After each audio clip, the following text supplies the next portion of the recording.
이스라엘 나라에게 성전은 완공이 되었습니다. 지난 에스라 6장 말씀을 통해서 성전이 완공이 되었고, 또 그 백성들은 그 기쁨을 이길 수 없어서 또 하나님께 영광을 올려드리고 이스라엘 백성들의 올바른 정체성을 고취시키기 위해서 봉헌식을 했습니다. 또한 유월절을 지키게 되었습니다. 이 두 가지 큰 행사를 하면서 그들의 마음속에는 거룩해지기를 원했습니다. 성결해지기를 원했습니다. 깨끗해지기를 원했습니다. 바로 하나님 앞에 설 때에는 그 모습만이 하나님을 대면할 수 있고 하나님의 음성을 들을 수 있고 하나님의 자녀로서 살아가는 데에는 분명한 요소가 바로 성결이었습니다. 그래서 속죄제를 하나님 앞에 드리고 정결 예식을 행했던 것이죠. 사랑하는 성도 여러분, 우리는 수없이 하나님을 사랑한다고 고백을 합니다. 하나님 사랑해요. 하나님이 나의 아버지 되셔서 감사해요. 하나님께서 나의 구원자 되신 예수 그리스도를 보내주셔서 참 감사해요. 이렇게 하나님의 사랑과 은혜를 기억하고 고백하며 나아가고 있는데 얼마나 내 모습은 하나님 앞에 성결한지, 얼마나 하나님 앞에 나는 속죄제를 드려서 깨끗하고 거룩한 심령인지, 그 부분에 대해서는 많이 고민하지 않는 것 같습니다. 여러분, 하나님 만나기를 원하십니까? 하나님 만나기를 원하시면 여러분의 하나님 앞에서의 골방의 시간을 가져야 돼요. 골방의 시간을 갖는다라고 하는 것은 하나님 앞에 나는 누구인가? 나는 하나님 앞에 어떤 존재인가? 하나님은 나의 어떤 분이신가?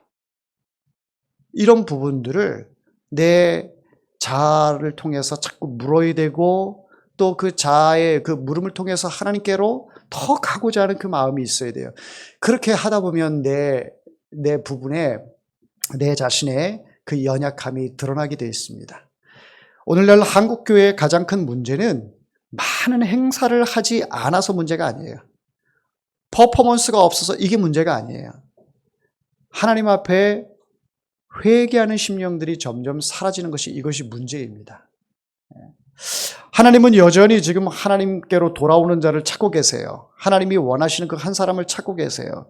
하나님이 찾고 있는 사람은 능력 있는 사람이 아니고 권력 있는 사람이 아니고 가문이 좋은 사람이 아니라 하나님 앞에 거룩한 사람, 성결한 사람, 깨끗한 사람, 이 사람을 찾고 있습니다.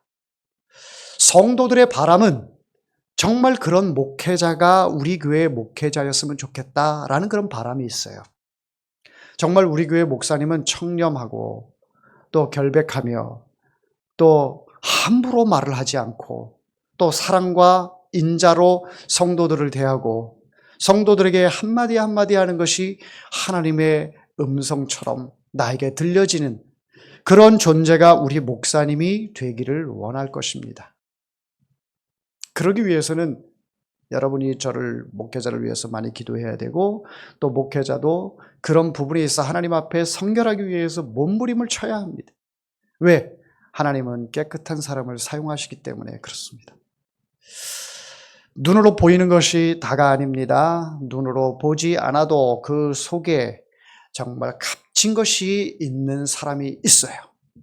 그 값진 것은 눈으로 보이는 그 화려함과 바꿀 수 없는 아주 존귀한 것이 있습니다.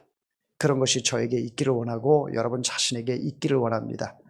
사람을 의식하기보다는 하나님을 의식하는 우리 교회가 되었으면 좋겠습니다.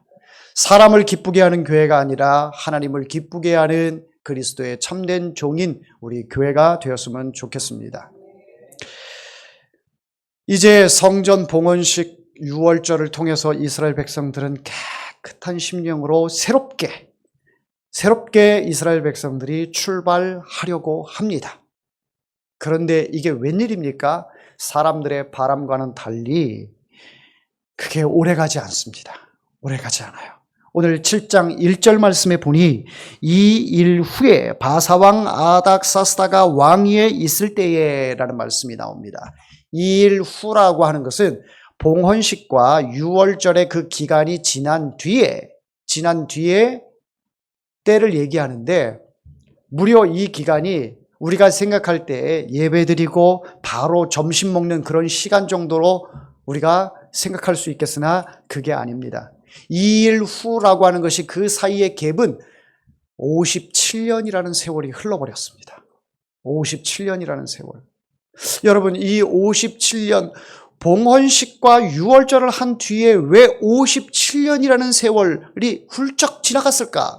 그 사이의 내용은 왜 기록하지 않았을까? 이런 의구심을 갖게 됩니다. 여러분, 이때는 하나님이 침묵하는 시간이었어요. 그래서 제가 괴로운 거는 그거예요. 하나님 침묵하지 마옵소서. 하나님 제게 말씀하시고 하나님 제게 은혜를 주옵소서. 여러분, 오늘날 목회자가 설교 준비하는 게 얼마나 쉬워졌는지 아십니까? 옛날에 목사님들은 자료가 없어서 그저 성경책만 붙들고 그 성경만 보면서 그 나라주를 보고 또 거기에 연관되어 있는 성경 구절들을 찾아가면서 오직 성경만이 텍스트였기 때문에 온전히 이 말씀을 성경 보고 묵상하고 기도하고 그렇게 하면서 말씀을 준비했어요. 책들이 없으니까. 그러니까 그 이후에 이제 막 주석들이 나오면서 목사님들이 주석을 참고하고 또 성경에 대한 배경, 지식의 폭이 넓어지기 시작했죠. 그 이후에 제가 목회하는 이 시대는 얼마나 더 편해졌는지 몰라요. 여러분 포털 사이트를 찾아보면 뭐 성경 내가 궁금한 그런 내용들이 딱 나와요. 더 나아가서 요즘에는 AI가 도입이 되면서 그 AI 도입에 내가 궁금한 설교하는 데 있어 역사적 배경을 좀 정리해줘. 또 뭐 여러 가지 내가 궁금한 그 사항들을 질문하면 거기에 따른 대답들을 여러분 도서관 가서 책 안 봐도 돼요. 주석책 저기 목양실에 있지만 주석 보지 않아도 얼마나 자연스럽게 이렇게 저에게 좋은 것들을 제공해 주는지 몰라요. 여러분 이렇게 편한 시대에 설교를 준비하고 여러분들 앞에 섭니다. 여러분들은 그 중세시대를 생각해 보십시오. 중세시대에는 라틴어로 설교를 하니까 여러분들 성경이 없었잖아요. 또 신부들이 설교를 해도 무슨 말인지 한국 사람이라면 영어로 얘기하면 그게 들리겠습니까? 영어 쓰는 사람들한테 라틴어로 말하는데 그게 들리겠어요? 전혀 들리지 않는 까막눈의 사람들이었는데 오늘 이 시대에는 여러분들 한 사람 한 사람마다 다 성경책 가지고 있잖아요. 그 성경책 보면서 하나님께서 이렇게 말씀하시는구나. 또 어떤 지적 호기심이 많은 사람은 원어까지 봐요. 원어를 들춰가며 구약성경은 히브리어, 신약성경은 헬라어 막 보면서 원문에는 이렇게 기록이 되어 있구나. 일반 성도들 가운데에 그런 분도 계세요. 그러니까 웬만한 목사보다도 더 성경을 잘 알고 더 원어에 대해서 이게 능력이 있는 사람들은 훨씬 더 나은 사람들이 있다라는 거예요. 그리고 매일 큐티도 하고 성경 보면서 가슴에 새기기도 하고 뭐 어디서나 뭐 핸드폰만 있어도 성경을 볼 수가 있고 찬양을 할 수가 있고 얼마나 좋은 시대에 우리 성도들이 신앙생활하고 있습니까? 요즘 아이들을 보면 학교에 다니는 아이들 보면 우리 세대와 너무 다르고 그렇기 때문에 나 때는 이런 말은 사라져야 할 단어인 것 같아요. 아빠 때에는 엄마 때에는 아이들의 그 교육 현장과 이 부모 세대에 있었던 그 교육 현장은 완전히 다릅니다. 다른 시대입니다. 다른 세대예요. 완전히 달라요. 그런데 지금의 학습, 교육했던 이런 마인드를 가지고 아이들에게 한다 그러면 절대로 먹히지가 않습니다. 아이들은 AI 시대에 살아가고 있습니다. 로봇을 통해서 공부를 하고 학습을 하고 이러고 있습니다. 모든 지식들을 그 AI를 통해서 다 정보를 습득하고 있습니다. 그러니까 우리 어른들보다 정보 습득이 훨씬 빠릅니다. 우리는 성인이 돼서야 어느 정도 좀 갖췄다라고 하는데 요즘 아이들은 이 꼬마 아이들인데도 세상 돌아가는 얘기 너무 잘 압니다. 자, 제가 왜 이렇게 이야기들을 할까요? 요는 한 가지입니다. 연구를 해요. 공부를 합니다. 많은 것들을 취득하고 얻습니다. 그러나 정작 중요한 것은 내가 알고 있고 내가 내 속에 있는 이것을 활용하지 않는다면 소용이 있겠습니까? 없겠습니까? 소용이 없죠. 목회자들이 설교 준비가 너무 쉬운 이 시대에 설교 준비를 하는데 왜 옛날의 목사님들보다 하나님의 역사가 더 나타나지 않을까요? 왜 도덕적으로 윤리적으로 더 문제가 많이 생기는 걸까요? 그 옛날의 목사님들보다 훨씬 똑똑해요. 훨씬 더 말도 잘합니다. 그런데 왜 요즘에 많은 목회자들에게서 그런 문제들이 나타나게 될까요?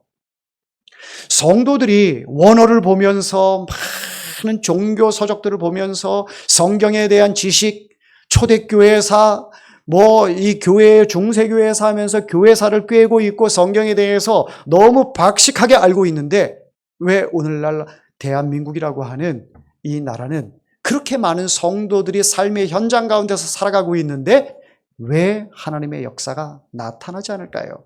왜 여전히 세상 사람들은 교회 다니는 사람이 왜 저래 이런 손가락질을 할까요? 왜 아이들은 지식이 점점 쌓여가는데 인격이 파탄자들이 그렇게 많이 나타날까요? 우리가 심각하게 고민을 해야 합니다.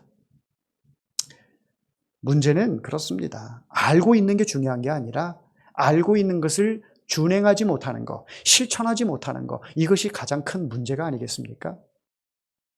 그래서 중요한 것은 내가 알고 있는 것을 실천하면서 다른 사람에게 말을 하고 가르치는 것. 여기에 능력이 나타난다라고 저는 봅니다. 할렐루야.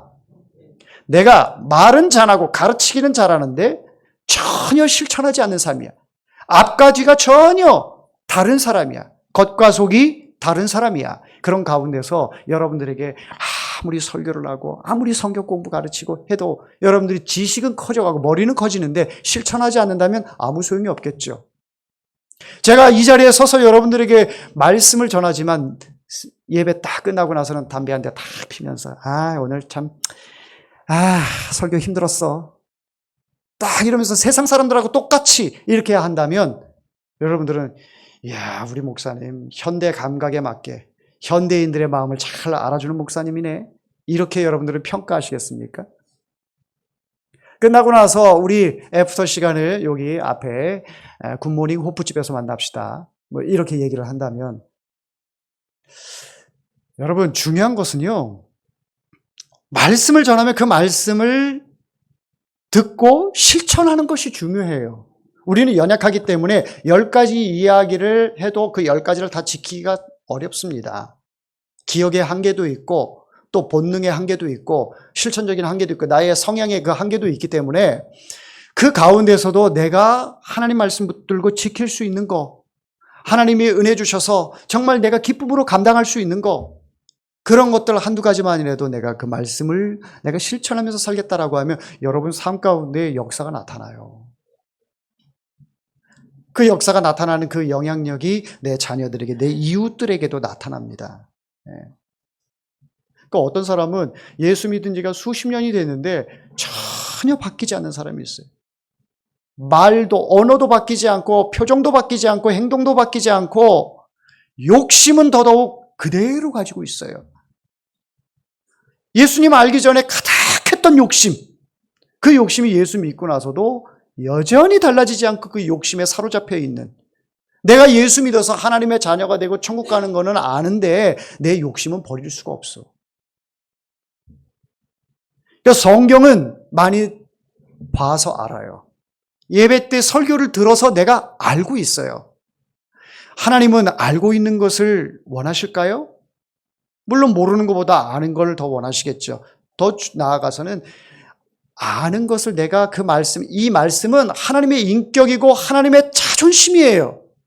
성경 말씀은 그냥 글이 아니에요.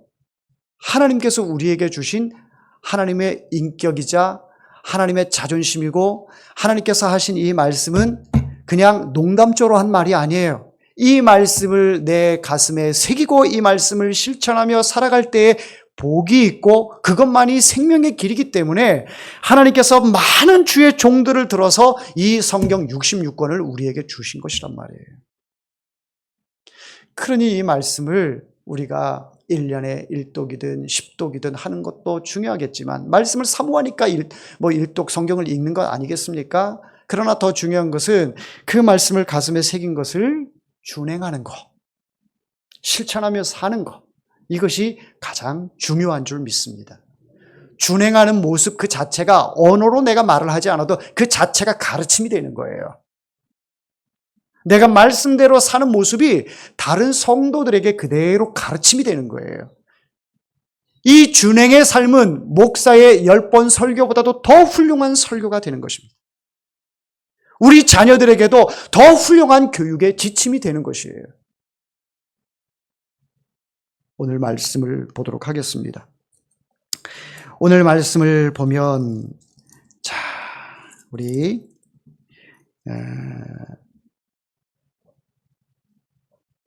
6절부터 10절까지의 말씀인데 오늘 아주 핵심적인 말씀이 10절에 나옵니다. 한번 같이 읽어볼까요?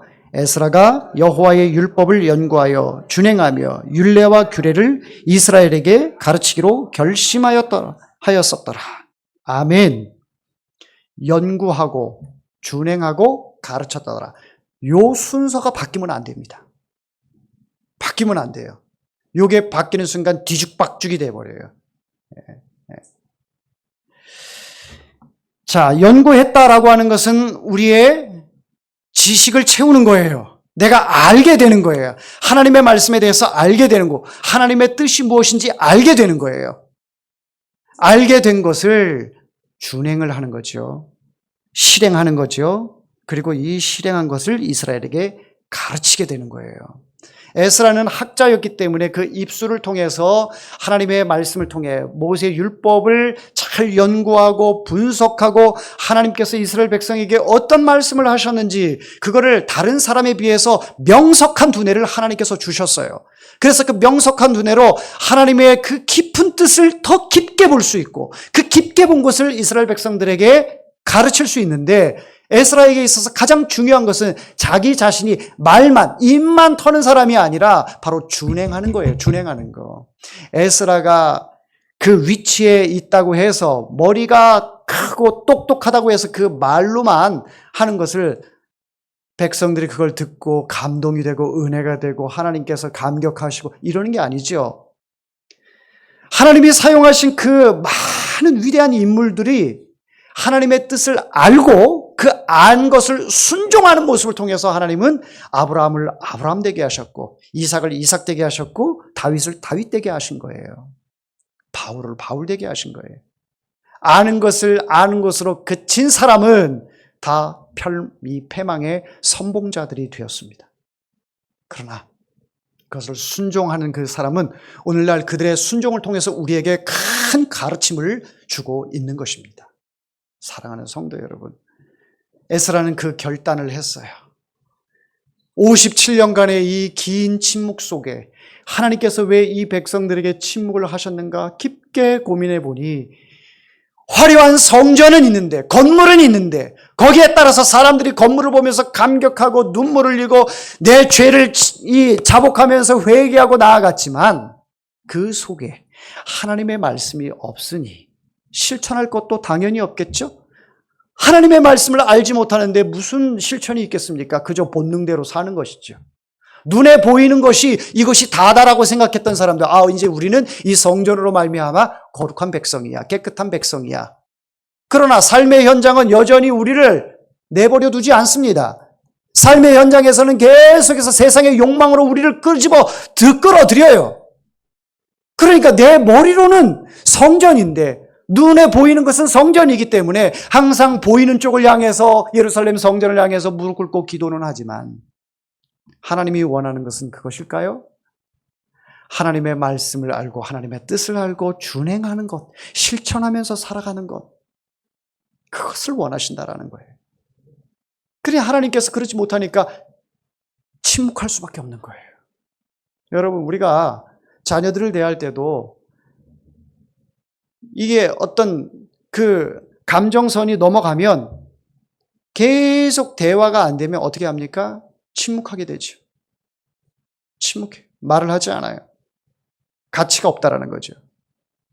그 침묵의 시간을 통해서 굉장히 그것을 좋게 생각하는 사람은 어리석은 사람이에요. 아유, 이제 말하지 않고 대화하지 않으니까 너무너무 좋다, 편하다. 어리석은 사람이지요. 가정에서 그런다면 그 가정이 지옥 아닙니까?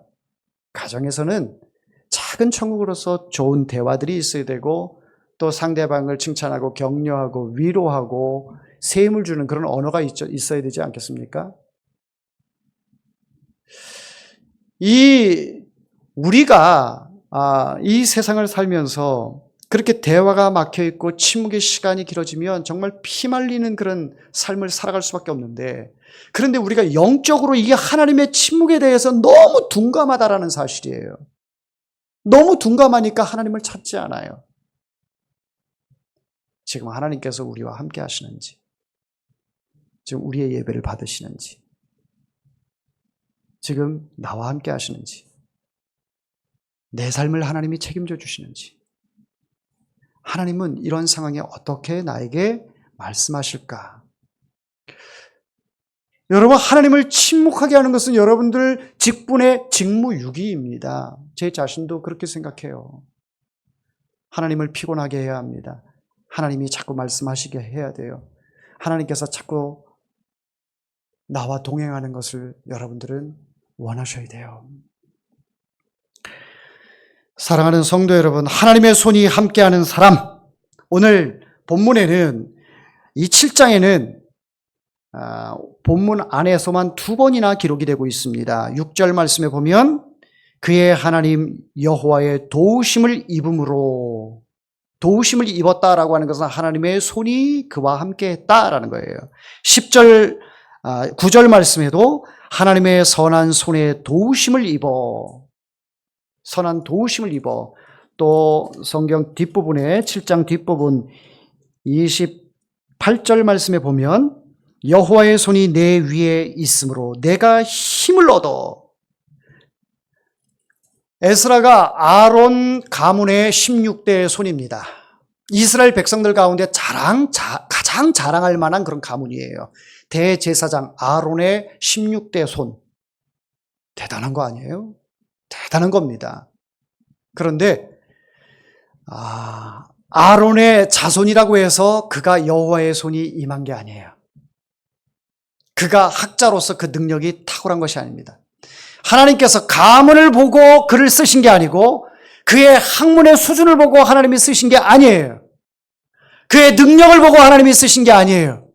구속사적인 의미로 들여다보면 하나님의 손이 에스라를 붙들고 있었기 때문에, 하나님의 손이 에스라를 붙들고 있어서 그가 힘을 얻었다라고 28절에 말씀하고 있는 거예요. 에스라도 그것을 고백하는 거죠. 이건 나의 능력이 아니라 나의 가문의 영향이 아니라 하나님이 나의 손을 붙들고 있기 때문에 내가 힘을 얻었다.